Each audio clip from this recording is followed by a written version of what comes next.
राजस्थान में 3 दिवसीय समान पात्रता परीक्षा का आज दूसरा दिन है। उस परीक्षा के लिए प्रदेश के 28 जिलों में 5,886 परीक्षा केंद्र भी बनाए गए हैं। यहां 18,63,156 अभ्यर्थी पंजीकृत भी हैं। जयपुर की बात करें तो यहां पर सबसे अधिक 3,33,333 अभ्यर्थी परीक्षा दे रहे हैं, जबकि बाड़मेर में सबसे कम मात्र 12 परीक्षा केंद्र ही बनाए गए हैं। परीक्षा 22 से 24 अक्टूबर तक आयोजित की जा रही है और इस बार शिक्षकों को भी राहत मिली है और परीक्षा ड्यूटी की अवधि जो है वो 12 घंटे से घटाकर अब 6 घंटे कर दी गई है और दोनों पारियों में अलग अलग वीक्षक भी तैनात किए गए हैं। अब इसके अलावा बात करते हैं परीक्षा केंद्रों पर सुरक्षा व्यवस्था की, तो उसको लेकर के भी पुख्ता इंतजाम किए हुए हैं।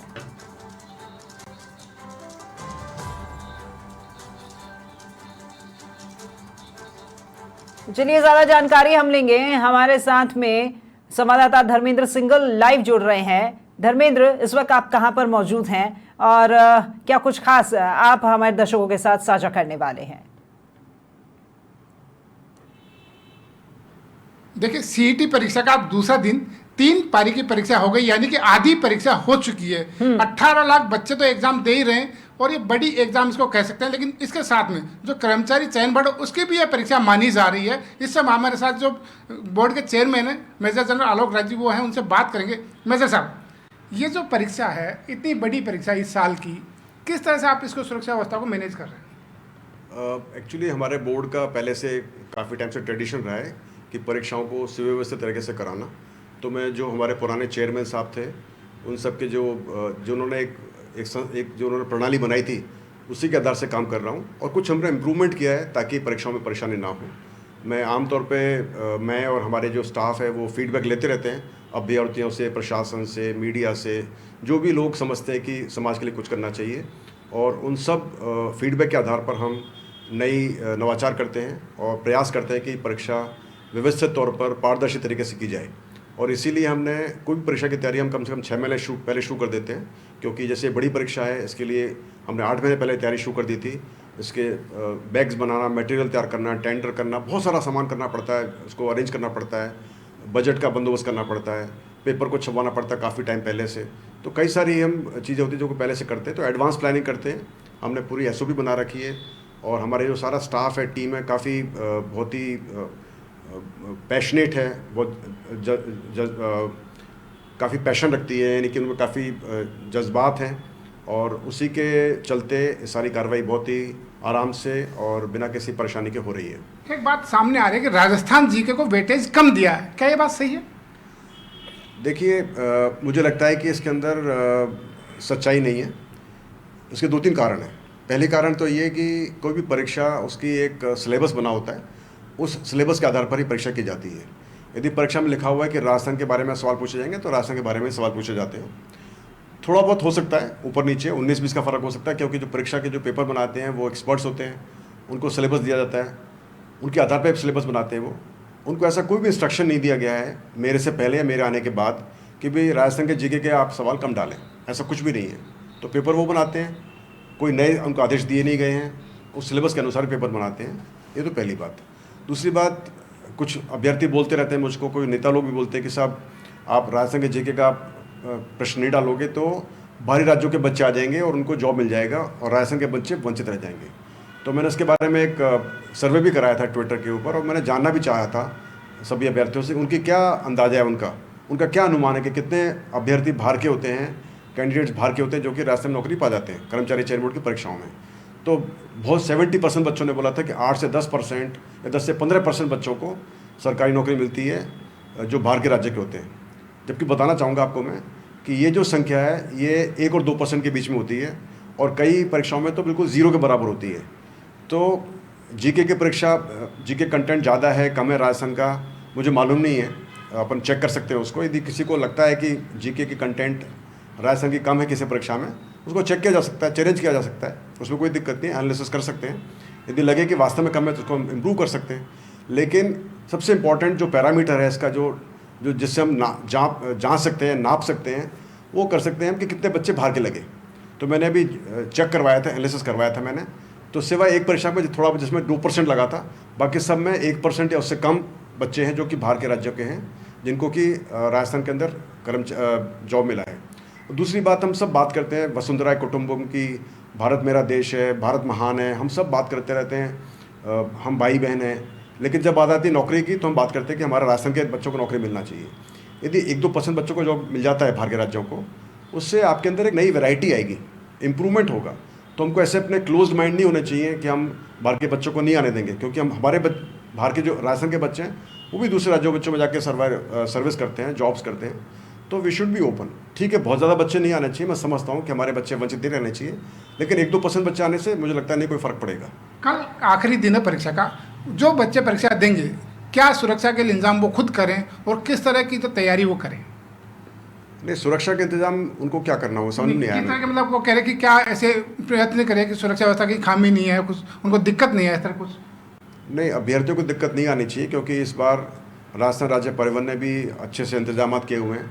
उनकी लगभग 50% फ्लीट उन्होंने सिर्फ समान पात्रता परीक्षा जो हो रही है सीनियर सेकेंडरी की, उसके लिए उन्होंने उसको अधिग्रहित किया है, उसके लिए ईयरमार्क किया है। और इस बार सारी जो कोशिश की हमने कि ज़्यादातर बच्चों के गृह जिला में उनके सेंटर आएँ। कुछ एक जगह जैसे बांसवाड़ा के बच्चे हैं, बाड़मेर के बच्चे हैं, उनके थोड़े दूर आए हैं, क्योंकि वहाँ पर सेंटर नहीं है या कम है। इसी वजह से कुछ बच्चों को सफ़र करना पड़ता है दूरी डिस्टेंसेस के लिए, और उसके लिए प्रयास पूरे किए गए हैं कि जितना हो सके उनको बस उपलब्ध कराई जाए, वो भी निःशुल्क कराई जाए। और आप सबको जान के खुशी होगी कि इस बार राज्य सरकार ने 2 और सुविधाएं दी हैं। पहले सिर्फ परीक्षा के 1 दिन पहले और 1 दिन बाद तक ही निःशुल्क बस सुविधा उपलब्ध होती थी।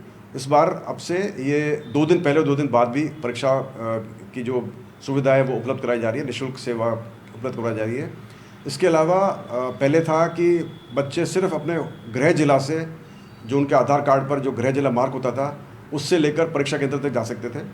और इस बार सरकार ने उसको एक रियायत देके बताया है कि हर एक परीक्षार्थी राज्य में कहीं से भी बस को बोर्ड कर सकता है और अपने एग्जामिनेशन सेंटर के सिटी में जा सकता है। ये दोनों जो सेवाएं जो निःशुल्क सरकार ने दी हैं, इससे मुझे उम्मीद है कि राहत मिली होगी। और इसके अलावा मैं समझता हूँ कि कोई परेशानी नहीं होनी चाहिए। मुझे उम्मीद है कि परीक्षार्थी कल भी समय पर पहुँचेंगे और परीक्षा देंगे। ये पात्रता परीक्षा है, 1 साल की वैलिडिटी, क्या वैलिडिटी बढ़नी चाहिए और बढ़ती है तो जो परीक्षा दे रहे हैं उनको भी शामिल किया जा सकता है? बिल्कुल। जो सीईटी का जो स्कोर है उसकी पात्रता या उसकी जो वैलिडिटी है वो 1 साल की है। जब रिजल्ट जारी करेंगे उसके 1 साल तक वो स्कोर वैलिड रहेगा, और उसके आधार पर जो सीईटी की परीक्षाएं होंगी उस पर अभ्यर्थी पात्र रहेंगे। अब जैसे सीईटी 12वीं की परीक्षा है सीनियर सेकेंडरी के लिए, इसके लिए 2 अभी परीक्षा हमने सोचा है, जो कि कैलेंडर में एक तो डाल दिया, एक दूसरा डालने वाले हैं। एक एलडीसी की परीक्षा और एक जमादार की परीक्षा।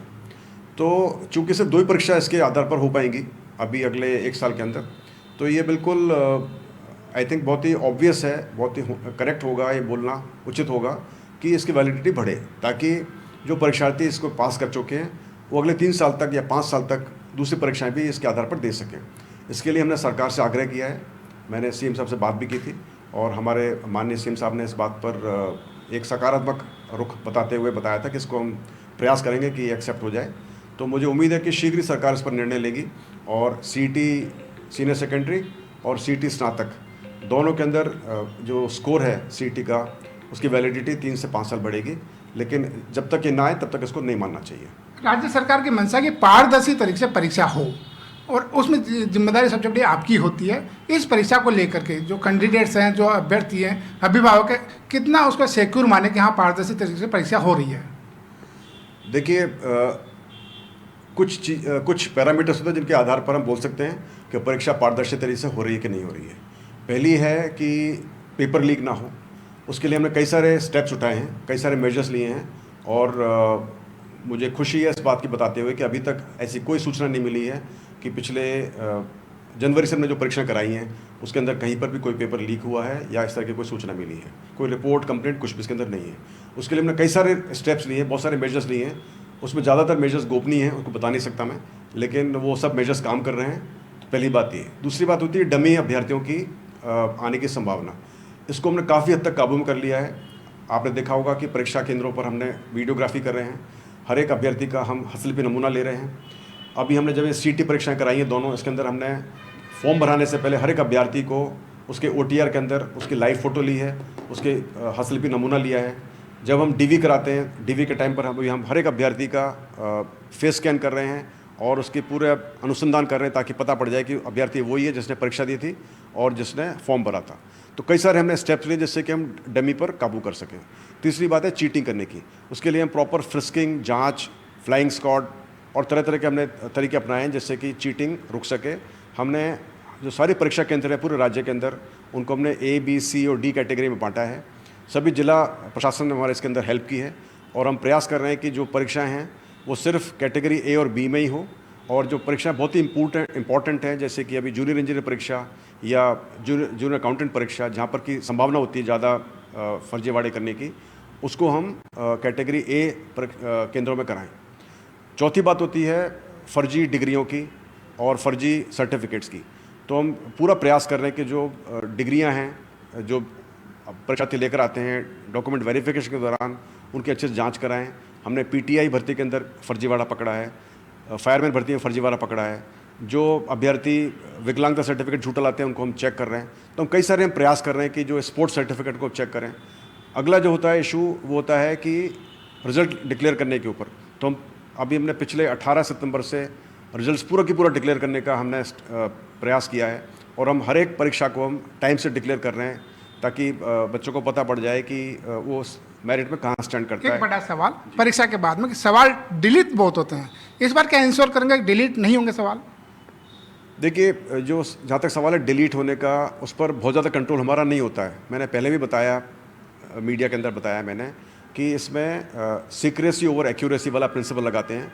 हम चाहें तो उसको ज़ीरो कर सकते हैं, सवाल को डिलीट कर सकते हैं, ज़ीरो कर सकते हैं, लेकिन उसका करने के लिए हमको बहुत सारे लोगों को पेपर दिखाना पड़ेगा और फिर उसकी जो सीक्रेसी है उस पर कॉम्प्रोमाइज़ होता है। इसीलिए हम प्रयास करते हैं कि इसको कम से कम लोग पेपर को देखें और उसके चलते कई बार ऐसे क्वेश्चन होते हैं जो डिलीट हो जाते हैं। तो जनवरी से लेकर मार्च तक की जो परीक्षाएं हुई थी, लगभग 7 परीक्षाएं हुई थी, उसमें सिर्फ एक परीक्षा को छोड़कर सभी परीक्षाओं में कुछ प्रश्न डिलीट हुए थे, और ख़ास करके जूनियर अकाउंटेंट की परीक्षा में जहाँ पर ज़्यादा क्वेश्चन डिलीट हुए थे। लेकिन उसके बाद जो सेकंड फेज़ की परीक्षाएं शुरू हुई थी जो कि 22 जून से शुरू हुई थी, 22 जून, 13 जुलाई और 28 जुलाई को 3 परीक्षाएं हुई थी। उन तीनों परीक्षाओं में मिला के सिर्फ एक क्वेश्चन डिलीट हुआ है, तो वो काफ़ी उत्साहवर्धक है। हमारा प्रयास है कि अभी आगे भी जो परीक्षाएं हैं उसके अंदर कम से कम क्वेश्चन डिलीट हों। हमने इसका प्रयास कर रहे हैं, कोशिश कर रहे हैं, उम्मीद है कि प्रश्न कम से कम डिलीट होंगे।